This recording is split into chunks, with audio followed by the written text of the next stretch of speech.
Sweet friends. I hope you're all well. So we are talking today about waiting, what waiting looks like, really how we are called to wait, really why we are in such a hurry, always. And I want us to really consider what waiting teaches us and why waiting is necessary for our spiritual growth, and really our personal growth and growth in general. And I feel like I need to just preface this conversation with some radical honesty. Because, sweet friends, my story has always been I hate waiting. You know, I am someone, when I worked in an office, I never walked anywhere in said office. And people would, in any office I worked in, I would always be the one running in a hurry when there was really no hurry. And I also hate waiting. I've told myself, like the unanswered questions and the gray areas and the wait and see. And I want you to know that it's not hate per se, or perhaps it's that I've decided that I'm bad at waiting. So remember, our thoughts create how we feel, and those drive the actions we take. So my thought is I'm bad at waiting. And when I have that thought, I feel hurried, I feel pressure. And I have another thought that I'm wondering if maybe I'm not alone in this. I have the thought that somehow, somewhere, I missed the lesson on patience, right? But that passed me by. And this is where our narratives come in, is that we look at what we've told ourselves when it comes to who we are and how patient we are, when it comes to our temperaments, that nature versus nurture conversation. Are you always in a hurry right now? And why? And I believe that asking ourselves the right questions can show us who we are and opportunities for growth and even how to grow. And one of my favorite questions that I ask clients is, were you always in a hurry as a child? I know I was. I was always someone who wanted it right then, right now, still. And I say, remember, we all took Psych 101, or most of us took Psych 101, and we learned about that Stanford marshmallow experiment. And we've taken this to go in so many different directions. Researchers had children age 4, 3, 4, 5, sit at a table, and they would tell them, you know, you can have this. Essentially, they were saying the immediate gratification of this one marshmallow now, or if you wait 15 minutes, I'm going to leave you alone in the room and you're going to wait 15 minutes and I'm going to come back. They wouldn't say how long. And you can have two rewards, pretzels or marshmallows. Now, I would like it on the record that my children would be like, marshmallows? Like, no biggie. I get those all the time, right? Like, there are so many layers to this experiment, and so much we can see that is challenging about this experiment and replication of this experiment, but it has been replicated. And they have found that children who are able to delay gratification, to wait longer, they tended to have better life outcomes or long-term outcomes, right? And I say this, they had greater educational attainment, BMI, SAT scores, the lot, right? You think about it. And I have to say this as if those are the only indicators of a life well lived, right? Let's just be clear here. But research simply has to take measures of some kind so that we can see long-term what this looks like. And I am fascinated because in 2011, so this is after I'm out of graduate school, and I'm still fascinated by this research study, being a parent myself, is that they did brain imaging, functional MRIs, right? And they looked at a sample from the original Stanford study, right? And they saw that when these people were in midlife, they could see differences in their prefrontal cortex with the delay times. And those, like, they could see the PFC was more active in those that could delay gratification. And we also know that there was a recent 2020 experiment that showed that the reputation of the tester, right? You think about this, that if the child thought that they could trust the tester, or that if they had a history of distrust based on their family of origin, that made a difference. So I want you to think about this in your own life or your children's lives. As I say all the time, that this is data, not destiny. That my children will not grow up to be juvenile delinquents or the lot if they are unable to delay gratification, because that area of their prefrontal cortex, right, that planning, prioritization, that is not developed yet. But I can work with them. I can work with myself. It's never too late. It's never too early. So what stories are you telling yourself right now about being able to delay gratification? Because, oh friends, our society is one of immediate gratification, right? We want answers now. We want it now. We want our problem solved now. And I wonder, and this is just me thinking about these things, what the unknown of this pandemic, waiting, all the unknowns, and like, is it in droplets? Is it aerosol? Do we wear masks? Do we not wear masks? Things are changing. I wonder what this unknown did to our thoughts and our narratives. How has this waiting in particular changed the way you think? And it's so interesting because I am teaching about this emotionally healthy spirituality course by Peter Scazzero. And one of the phases of biblical waiting, right? Of waiting, or biblical grieving loss, grieving what we expected to happen, was being okay in the unknown, being okay with the waiting and the in-between. And so we understand that I often have to couch the waiting in the context of our spiritual life. When we understand, we fear the waiting, we fear the unknown. We want our prayers, we want our vision board, we want, whether you call it God or the universe or the creator, your spiritual source, I call it all the things. We want those, I point over here because my vision board's to my right? And of course I had to touch my ring so I would know my left and right. We want it answered now.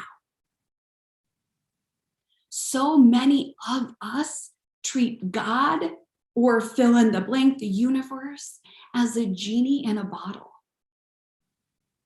When we pray, when we manifest, we are making expectations, and yes, we are heard and we are loved. But how do we wait if necessary? When we experience loss and setbacks, we are invited to wait, to patience.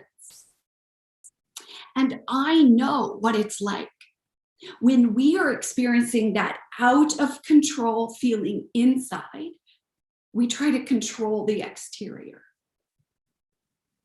Or we prefer control all the time over fear of the in-between, or fear at all.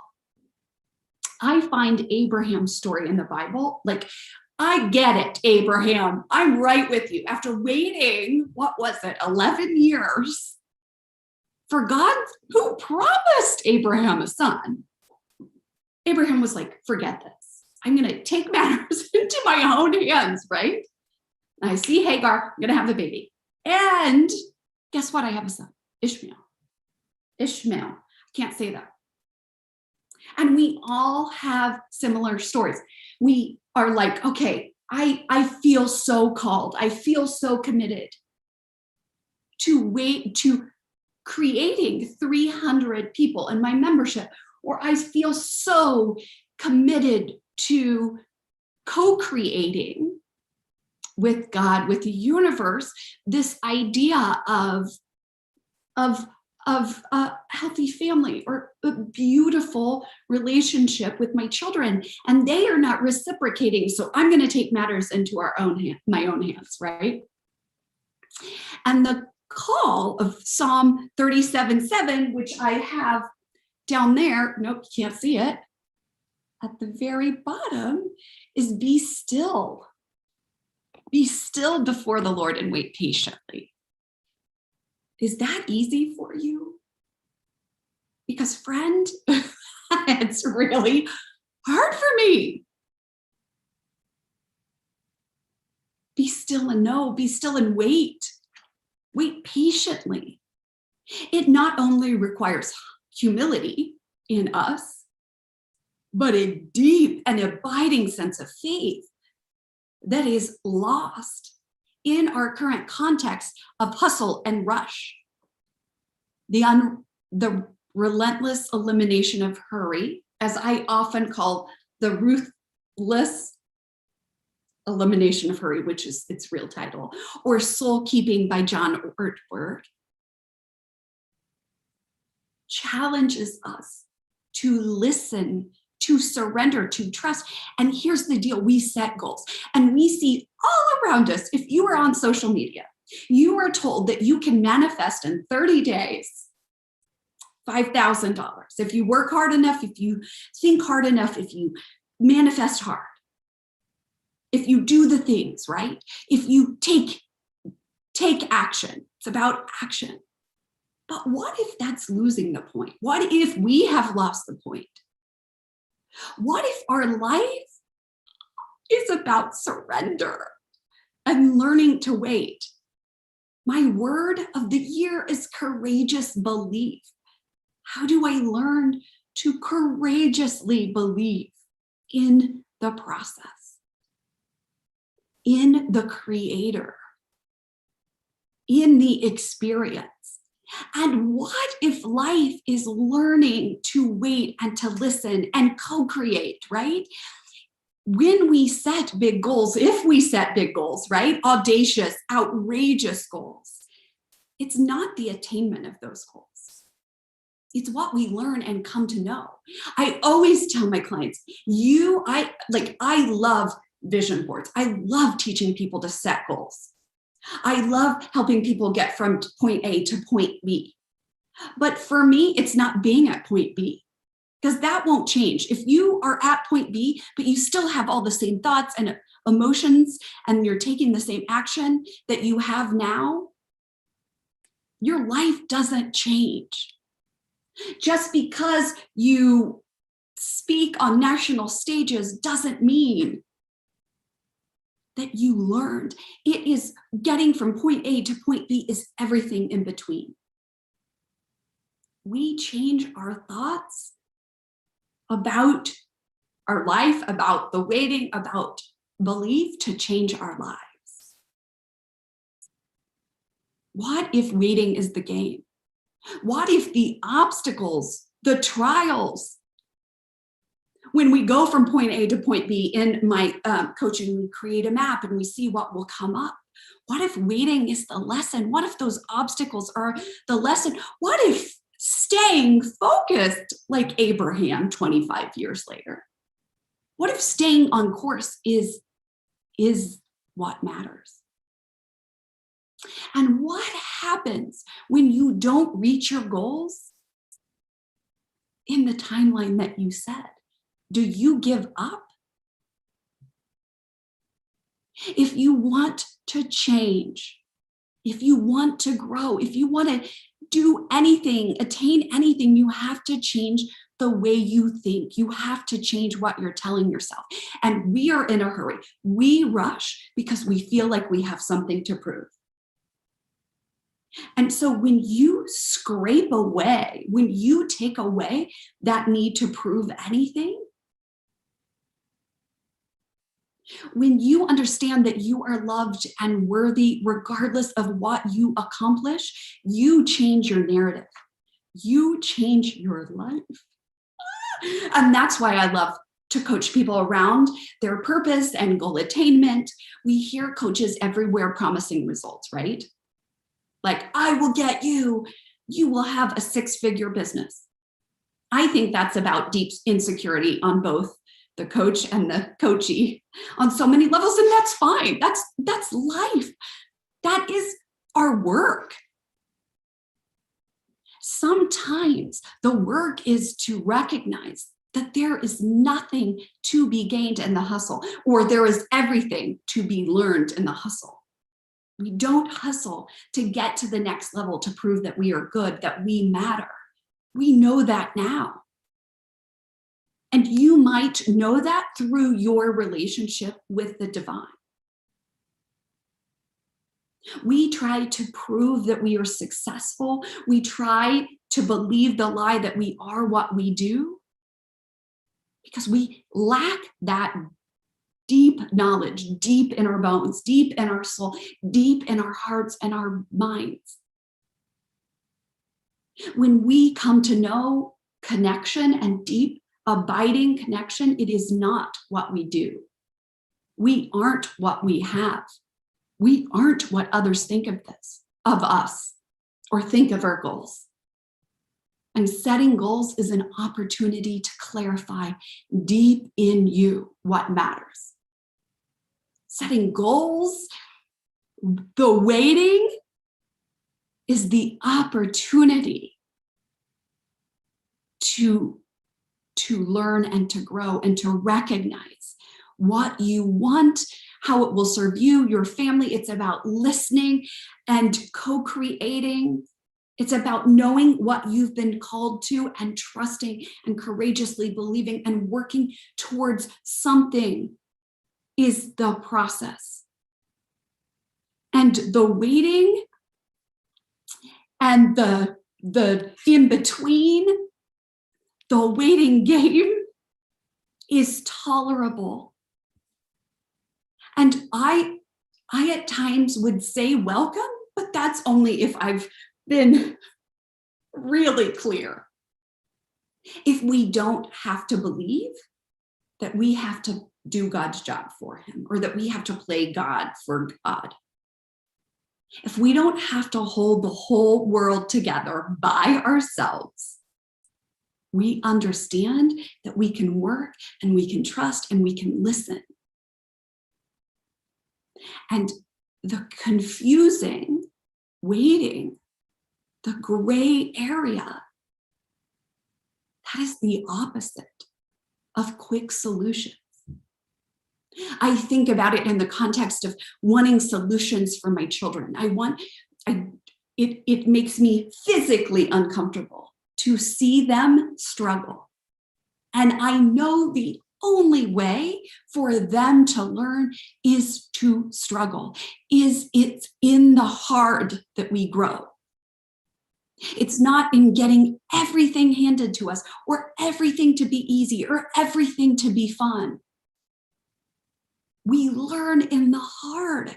And I see so many parents like me that struggle with that. I want to take away their pain because, frankly, it's hard for me. We have to remember that this runs contrary to all the messages we receive. I think about Job's friends, right? His friends were like, did you do something wrong to be punished like this? And that's what I've always thought. When I'm waiting for something, let's say I'm waiting for an answer, I'm waiting to be healed, I'm waiting for someone else to be healed. I remember reading a book, You Are Free, and in it she was healed of anxiety. And it was at a time in my life where I was spiritually immature, and I said, how dare she be healed when I can't be healed? This is saying that I don't matter, right? It's that spiritual comparison. And I decided that I had done something wrong to not deserve my prayers answered. And she had done everything right. And any parent who has watched a child with a diagnosis of cancer, I mean, whatever that may be, I believe somewhere they question, just like Job's friends question, what have I done wrong? What is wrong with me? What have you done to deserve to be treated this way by God? And God doesn't do it, sweet friends.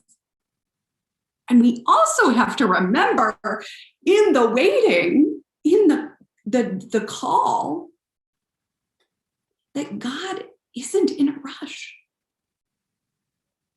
That we are learning and we are growing. And what if we are doing the same for our children? That's why next month is a month all about connection. And I'm going to talk about how your family of origin and how you were treated and how you see your primary caregivers impacts the way you see God, or your version of God, or your higher power. Waiting on God is life. Waiting on us, on our solutions is our life.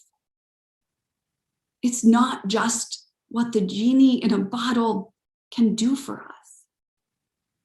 And I think somewhere along the way, we forget what it means to wait. I do. So I want to offer this to you. I want you to think about all the times you had to wait. What are you taking away? What did you learn? What if waiting is your call to learn to listen, to surrender, to believe in something more? What if waiting and the lack of hustle and pain and rush and insecurity, what if staying focused is our work? What if courageous belief is our call, sweet friends? I am so grateful. This is a very challenging topic for me because there is deep pain in the waiting. There is unknowingness. There is disbelief in the waiting. And we are called to live. And when we are in a hurry, we lose the sight of who we are and where we are. Right? I always say that in the waiting, most of us are looking behind or looking forward, and we're not looking here. My best question I ask myself every minute of the day is, where am I now? Right now. And in the waiting, am I waiting? Are you waiting right now? And what are you waiting on? And what will it mean when you get that thing? You know, in coaching, it's like I coach people on their businesses, right? They're waiting for a very successful business. And then they will feel secure and safe and that they have made it. They are secure and safe right now. Perhaps they're waiting for health, right? But what if they have all of those things? What if I have all of those things right now? Maybe you're waiting for your child to not have pain, to not have problems. We all know that this is the experience, this is the life. Okay, sweet friends, this might have brought up some things for you. You can always email me. I think about this in the moments of the in-between. You are not alone. You are never alone It's hard to remember that. Turn inside. Look up, look down, look all around. But I didn't mean to create a Dr. Seuss poem in that moment. But believe, courageously believe that sometimes you are called to wait. Okay, love you all, sweet friends. I'll see you very soon.